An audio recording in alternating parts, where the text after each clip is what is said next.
Marc Keller, bonjour. Bonjour. Si on vous avait dit il y a 3 mois que fin juin vous seriez actionnaire et président du Racing Club de Strasbourg en CFA, vous auriez sans doute rigolé, non? C'était pas prévu. Hein. Non, écoutez, moi j'ai quitté Monaco il y a 1 an. Je me suis réinstallé dans la ville de Strasbourg. Mes enfants sont scolarisés ici.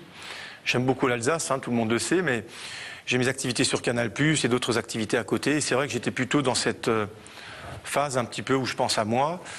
Et c'est vrai que j'ai été sollicité il y a une quinzaine de jours par les gens de la ville pour réfléchir un petit peu à la situation difficile du club et du Racing, puisqu'ils étaient promus en CFA. Mais si la situation financière ne s'arrangeait pas, le club repartait en DH. Alors vous avez cette image rassurante, on parle de jeune Arsène Wenger même. Vous avez conscience quand même, à titre personnel, de prendre un risque à la tête d'un club qui est toujours en 4e division et qui est un peu maudit ces dernières années. Qu'est-ce qui vous a poussé à accepter? Écoutez, vous savez, j'ai pas trop réfléchi, j'étais très froid au départ, puis tiède. Et en même temps, quand j'ai vu... moi, finalement, je centralise un petit peu toutes les énergies politiques parce que je pense que toutes les collectivités ont pris conscience qu'il fallait aider le Racing.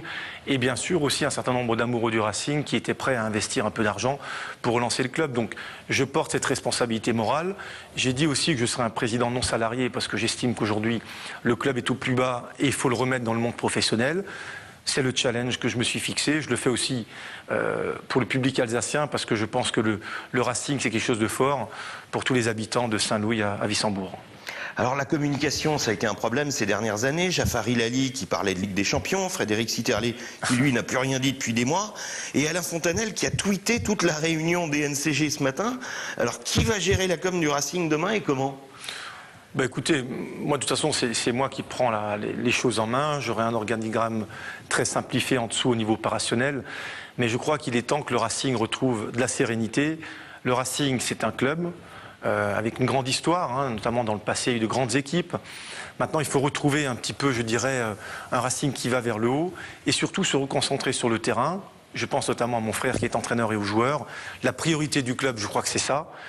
Tout ce qui est back-office, tout ce qui est derrière le rideau, je crois que ça n'intéresse pas les gens. Moi, je discute avec beaucoup d'Alsaciens dans la rue, chez moi, dans le Haut-Rhin aussi. Les Alsaciens en ont ras-le-bol d'entendre le Racing dans les faits divers. Je crois que ce qu'on veut retrouver aujourd'hui, c'est un Racing conquérant qui gagne sur le terrain et pas connu pour ses histoires hors sportif. Alors, on parle de sportifs, justement, ça va être très dur de monter à la fin de la saison en CFA où il y a plein d'équipes et peu d'élus. À combien de pourcents estimez-vous les chances du Racing de monter en national dès la fin de la saison? Écoutez, j'en ai strictement aucune idée, on ne connaît pas encore le groupe.